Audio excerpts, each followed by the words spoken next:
Welcome to Coke's Cinema Reviews. Hello all fans of art, all students of film, all movie savants, to the very first episode.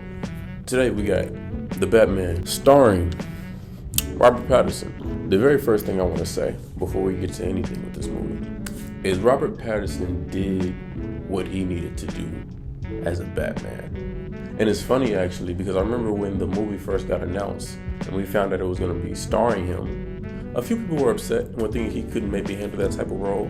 Me personally, I felt like he was kind of being typecasted in just that Twilight persona, but that's truly not the case. I've seen him in very strong, compelling, believable characters, such as in Lighthouse, in Harry Potter 1 and 4, shout out Hermione Granger. Robert Pattinson has proved himself time and time again that he is a very gifted actor to make us believe he's a certain character. And Twilight is a very compelling series as well.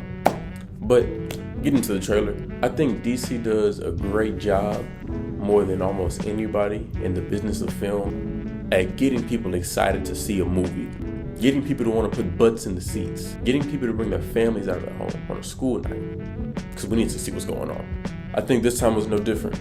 I think this was a very exciting trailer. I think everybody that saw it was pretty hyped, especially following the amazing perspective we got from the Joker with Joaquin Phoenix in that film. If there's one thing they know how to do, is give you a dope trailer. But DC is also known for disappointing us sometimes after giving us such a compelling trailer. So going into the film, I was skeptical. The mood throughout this film is very ominous. You get the real gritty feeling of everyday life of living in Gotham City. It literally rained every single day and night of the movie. In fact, the only day it didn't rain was the day of a funeral, which was also a pretty sad day. Almost felt like they were in Seattle. But that's Gotham. As the feel for the Riddler and what he brought to the film were his very expected, uniquely designed puzzles, which truly set up Robert Pattinson to flaunt the true skills of Bruce Wayne and, parade his intellect. I think there are multiple scenes in the movie where Robert Pattinson showed his detective side and outshined most of the cops in the room multiple times, and any other peer he had near him. And that definitely goes to claim on the day of the funeral, when the Batman had their mental chess match of riddles with the neck collar. If you know, you know. I even enjoyed the thumb drop bit with the Riddler. That was also nice. The Riddler also gave us this comical scene with the Penguin being tied up, forcing him to wobble around like a penguin after everybody else got away. I did enjoy that. That was pretty funny. I like DC style of comedy when they stick to what they do. I like that. There was great use of camera focus throughout the film, shifting on the importance of every frame flawlessly when they needed to. That was definitely noticed. It was also a little funny that Batman wasn't as graceful as a flyer in this movie. But I guess the stipulations were complicated when you gotta get away like that.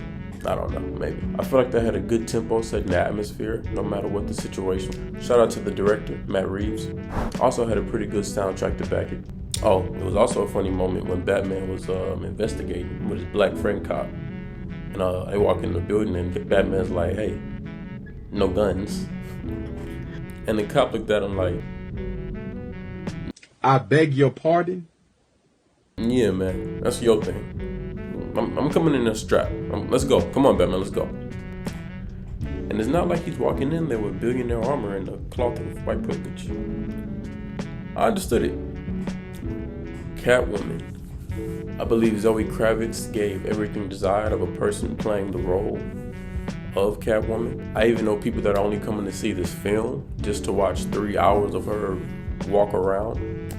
That's how much she bodies her character. But she had incredibly dope fight scenes, huge ties to the overall story of the film, and was a compatible love interest for Robert Pattinson through his rendition of Batman. My only gripe is that I wish they gave her a better mask for the film, only as a fan bias, but I do think the ski mask gave great reference to her kleptomaniac personality trait, which she of course showed off in parts of the movie.